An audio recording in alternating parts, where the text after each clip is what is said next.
Halo semuanya! Di video kali ini, kelompok kami akan mendemonstrasikan tutorial pengolahan data primer menggunakan Smart PLS. Mengapa menggunakan Smart PLS? Karena metode PLS SEM sangat tepat digunakan ketika penelitian bersifat prediktif atau pengembangan teori. Modelnya kompleks serta sangat ramah untuk ukuran sampel kecil hingga sedang. Seperti data kelompok kami yang menggunakan 25 responden. Pertama-tama kita akan download aplikasinya terlebih dahulu melalui Chrome atau Google yang ada di laptop kalian. Kemudian kita klik download. Nah, di sini ada beberapa pilihan download, ada Windows, ada Mac OS X, dan ada Linux. Kalau device kalian menggunakan Apple, kalian pilih yang Mac, tapi kalau menggunakan Windows, kita langsung aja klik Windows Installer. Kemudian klik pojok kanan atas yang download, dan kita tunggu aja. Kemudian kita klik next. Nah, di sini ada tempat penyimpanan untuk foldernya, kita klik next dan kita tunggu. Oke, di sini ada 2 checklist, kita klik finish aja. Nah, di sini ada 3 lisensi tipe, yaitu ada student, ada profesional, dan ada free 30 hari. Tapi kita akan memilih yang free 30 hari, kemudian klik close Smart PLS. Lalu di sini kita isi data diri kita menggunakan email dan nama. Kemudian jangan lupa untuk menceklis I agree lalu submit. Kita tunggu aja loadingnya dan di sini ada token yang akan didapat dari email kita. Langsung aja kita buka ke email.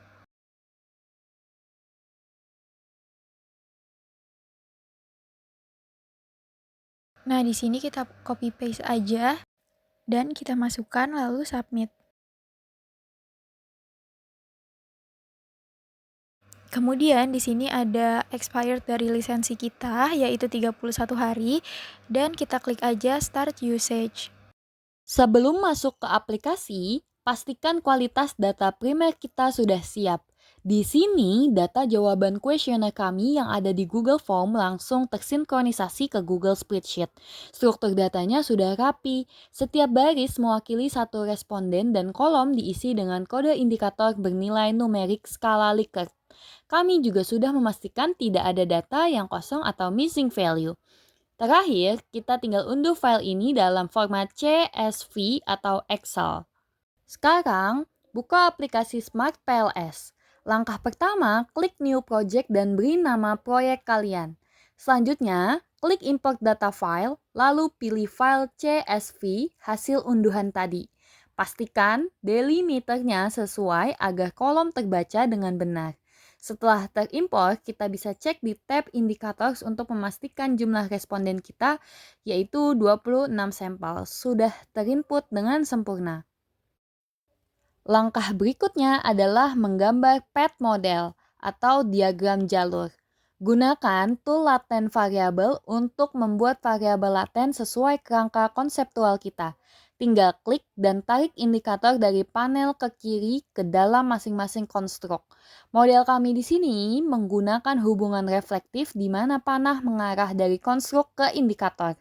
Terakhir, hubungkan antar konstruk menggunakan tool connect sesuai dengan hipotesis yang dibangun. Ingat, evaluasi di Smart PLS ini akan kita lakukan dalam 2 tahap berurutan. Tahap pertama adalah outer model menggunakan PLS SEM algorithm untuk menguji validitas dan reliabilitas indikator. Setelah dinyatakan aman, baru kita lanjut ke tahap kedua yaitu inner model untuk menguji signifikansi hipotesis. Yuk, langsung saja kita masuk ke tahap kalkulasi data. Setelah menjalankan PLS SEM algorithm untuk pertama kali, tahap awal adalah mengevaluasi outer model sesuai kriteria modul. Nilai outer loadings yang ideal harus berada di atas 0,708. Namun, jika kita perhatikan hasil matriks awal data kami, terdapat beberapa indikator yang nilainya berada di bawah ambang batas kriteria atau berwarna merah. Contohnya pada indikator uang saku, gaya hidup, dan kebiasaan menabung. Untuk menangani indikator yang tidak valid ini, kita harus kembali ke jendela permodelan atau diagram jalur, sesuai dengan panduan pengerjaan. Kita akan menghapus indikator yang bermasalah tersebut satu persatu dari konstruknya agar tidak merusak validitas model secara keseluruhan. Di sini, kelompok kami mengeliminasi indikator yang tidak memenuhi syarat secara bertahap. Setelah indikator yang di bawah kriteria dibersihkan, kita lakukan kalkulasi ulang dengan mengklik Calculate lalu jalankan kembali PLS SEM algorithm. Nah, bisa kita lihat pada hasil akhir matriks setelah rerun ini, seluruh indikator yang tersisa yaitu pada variabel gaya hidup, kebiasaan menabung, literasi keuangan, dan uang saku sekarang sudah bernilai di atas 0,708. Dengan demikian, seluruh indikator dalam model ini resmi dinyatakan valid dan reliable. Selanjutnya, kita cek kriteria konsistensi internal dan validitas konvergen. Bisa kita lihat nilai batch alpha dan composite reliability untuk semua variabel berada di rentang ideal 0,70 hingga 0,95. Nilai AV atau average variant extract juga sudah memenuhi syarat karena berada di atas 0,50 dengan nilai terendah pada variabel literasi keuangan sebesar 0,654. Ini membuktikan indikator kami memiliki validitas konvergen yang sangat baik. Untuk validitas diskriminan, kelompok kami menggunakan kriteria HTMT. Seluruh nilai pada matriks menunjukkan angka di bawah 0,85 dengan nilai tertinggi antara literasi keuangan dan kebiasaan menabung sebesar 0,750. Hal ini menandakan bahwa setiap konstruk dalam penelitian kami benar-benar unik dan berbeda satu sama lain. Sekarang kita melangkah ke tahap yang kedua, yaitu evaluasi inner model. Pertama, kita uji kolinearitas melalui nilai inner FIF. Seluruh nilai FIF variabel prediktor berada di bawah angka 3, di mana nilai tertinggi sebesar 1,678 pada literasi keuangan. Artinya tidak ada gangguan multikolinearitas antar variabel independen. Berikutnya adalah nilai koefisien determinasi atau R-square. Variabel kebiasaan menabung mahasiswa memiliki nilai R-square sebesar 0,630.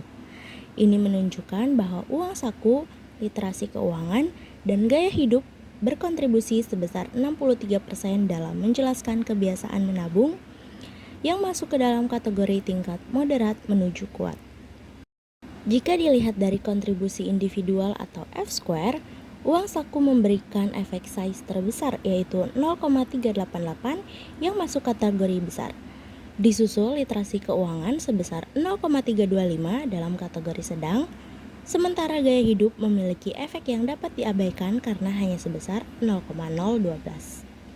Terakhir, untuk inner model, kami menguji daya prediksi out of sample menggunakan PLS Predict. Hasil nilai untuk seluruh indikator kebiasaan menabung bernilai di atas 0. Ditambah lagi nilai RMSE pada model PLSM secara konsisten lebih kecil dibandingkan model linear biasa atau LM.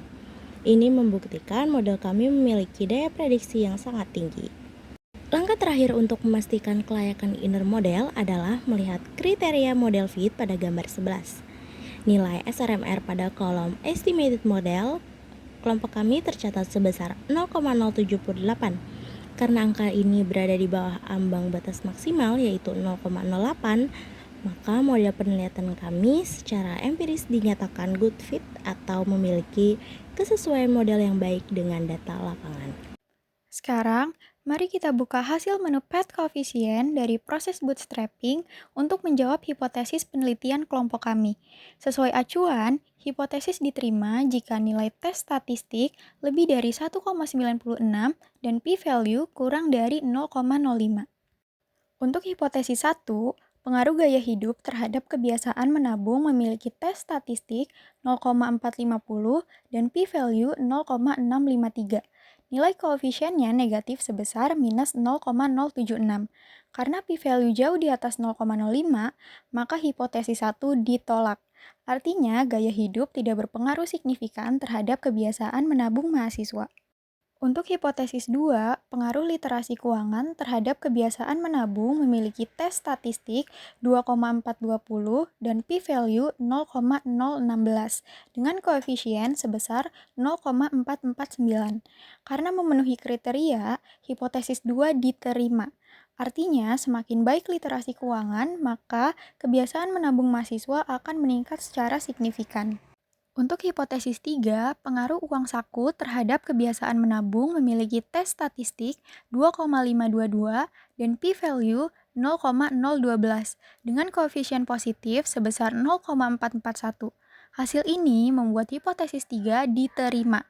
Artinya, kecukupan dan manajemen uang saku yang rutin berpengaruh positif dan signifikan terhadap kebiasaan menabung mahasiswa. Untuk mengakhiri pengolahan data menggunakan Smart PLS, klik Save dan pindahkan data ke Excel. Berikut adalah bentuk data yang sudah dipindahkan dari Smart PLS ke Excel. Kesimpulannya, faktor utama yang mendorong kebiasaan menabung mahasiswa dalam penelitian ini adalah tingkat literasi keuangan dan ketersediaan uang saku. Sedangkan, gaya hidup tidak menjadi penghalang atau faktor penentu yang signifikan.